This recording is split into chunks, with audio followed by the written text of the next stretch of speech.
Kingpin has been a staple villain of the Daredevil comics pretty much since the 1980s. He first appeared as a Spider-Man villain, but as time progressed, as we all know, he has become way more synonymous with Matt, especially within the visual medium. And even the first Daredevil movie had him as the main villain, and pretty much literally every single season of the MCU show has had him as the main villain. And if not the main villain, like a little background villain that's building up to become the main villain in a later season or later on down the line. And now I know I just literally like 2 videos ago made a video praising the show for being able to maintain him as an interesting character over the course of the collective 5 seasons by this point that have aired. But I think the focus on Fisk, especially after this season finale that we just had for Born Again Season 2, the focus on Fisk and Matt's rivalry has been explored to the point where I think it is time to move on. Especially, again, after the season finale that we just had. So in today's video, I want to discuss why this rivalry has worked for as long as it has within the show. And then finally, I want to talk about why it's time to let it go and move on to other villains, because it'll be to the health of the show, in my honest opinion. But with all the preamble out of the way, I do want to say thank you guys so much for the support you've been showing. As always, trying to hit 1,300 subs by the end of the month. We at 1,215 right now. We're back to getting posted consistently and stuff like this. I'm gonna, record this, edit it, post it, and get back to writing so I can get you guys another video by the end of the week. Yeah. So please continue liking, commenting, subscribing, and all that. But with all that out the way, now let's get it done. Quiet! So first, I think the most important discussion to get out of the way is why exactly this rivalry has worked so well within the show and why it's worked so long. And it's quite simple, really, if you think about it, because other than the fact that for the most part, it is character driven between Matt and Fisk, it's the fact that Fisk pretty much has a relationship with all the characters in the show. He is as much a main character within the show as Matt is. We see his growth, we see how he reacts to developments within the show, and not only that, his supporting cast is treated with the same respect that Matt's is. And in the Born Again era, I'd actually argue that Fisk's supporting cast is treated with more respect and character development than Matt's is, because all we really have is Karen, and last season we had like Heather and Cherry, and his partner in the law firm. And in this season 2, it's just Karen and Cherry, which cool. I mean, we got a little bit of Jessica Jones in there, but she's not really around that much, if we're being honest. She was only 3 episodes in this last 3 episodes, but there's no real character arc for her, right? And even on the front of Karen, her arc is kind of just a retread of things that were done within the OG series. She struggles with Matt's no-kill rule. She helps him get information. And then by the season finale, she's on trial. So it's kind of a backwards evolution of how her story went within the OG series, going from client to ally. And of course, there's the context surrounding it that makes it different, but you get what I'm saying, But jumping off of this, though, this is another reason why I think Fisk works so well as a villain. He has a connection to not just Matt, but literally all the good guys within the show. With Karen, she killed Wesley, who was, and I don't think this is an exaggeration to say this, Wilson Fisk's second favorite person and his most trusted person in the world, behind Vanessa. And I'd argue before his death, he trusted him with way more than Vanessa, because, he was trying to ease Vanessa into his lifestyle. But needless to say, Fisk does have a very strong disdain for Karen outside of her involvement with Matt due to this, because she's the one who killed Wesley. And on the Foggy front, while they have their own dislike for each other, it is mostly due to their connection through Matt. But another reason he works so well as a villain is because of his complement, that being Vanessa, who was the one who literally orchestrated Foggy's death through Bullseye, which is a very important point. Characters who are in proximity to Fisk usually end up becoming compelling villains themselves in their own right, if we're being honest, because we have seen this done with Vanessa and also Poindexter becoming Bullseye, leading to him, becoming arguably Daredevil's second most iconic villain, at least within the show. I'd say in the comics, it's Fisk and Bullseye. They're like neck and neck as in terms of how iconic they are. And now we are seeing this same thing play out with Heather and her becoming the new Muse, which cool, I guess. You know, they're kind of trying to redeem that character a little bit, which I'm happy about, because Muse in the comics is a very well written and just well done character in general. But Fisk serves as a gateway to introduce these characters and give them development over the course of seasons without fully giving them a single dedicated season, which can be both seen as a good thing and a bad thing. But the final reason, and the biggest reason outside of the character relationships as to why this rivalry worked, is that in the initial series we had the Hand. As much as Fisk was always a threat within the world and in New York, he was complemented by the fact that not all the focus was thrown onto him immediately or outright, right? In the first season, yes, he was the main villain. It's a Daredevil show. You're gonna go for Daredevil's most iconic villain off rip. But the Hand served as both an adversary and an ally to Fisk within his endeavors within the show. But the most important thing is that it gave Matt and his group two different fronts to work on.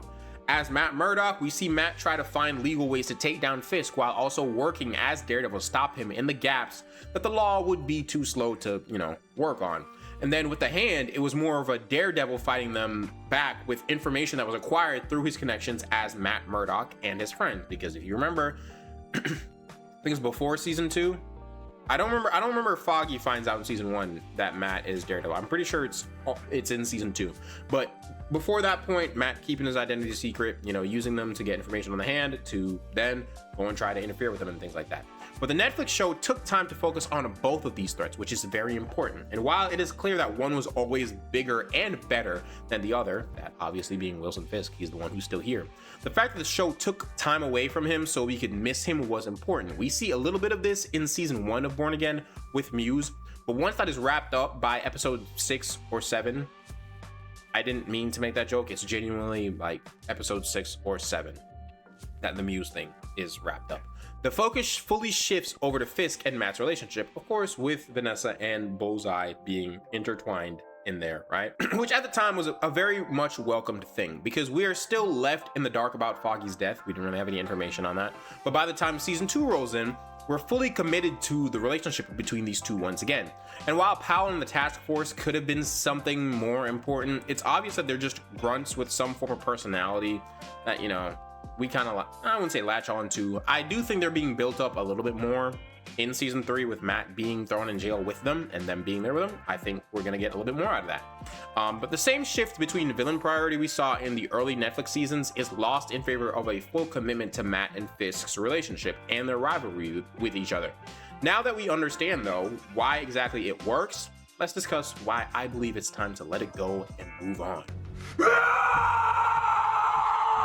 So starting this portion of the video off, the main reason why I think it's time to let go of Wilson Fisk is the fact that the same finale we got at the end of Born Again season 2 is kind of just a retread, and it's an inferior version of the I Beat You finale that we got at the end of season 3 of the OG series.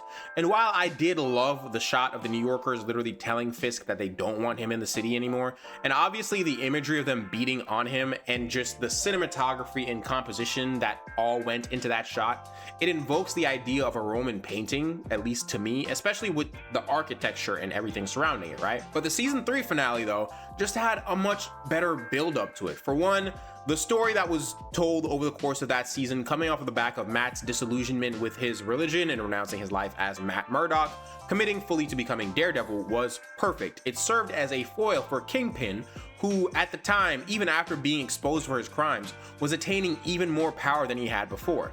I think the mayoral arc would have made more sense in that season. And I mean, honestly though, with how he used the FBI and controlled the different things throughout the city, I'd say that he had more power than he did as a mayor. I'd say they did it better than Born Again did. And the only thing I would argue that Born Again has done better than the Netflix show in terms of Fisk is Buck and Daniel. I still love Wesley, but Buck and Daniel are very much a welcomed addition, right? Who I think are really good characters who aren't being written to their fullest potential.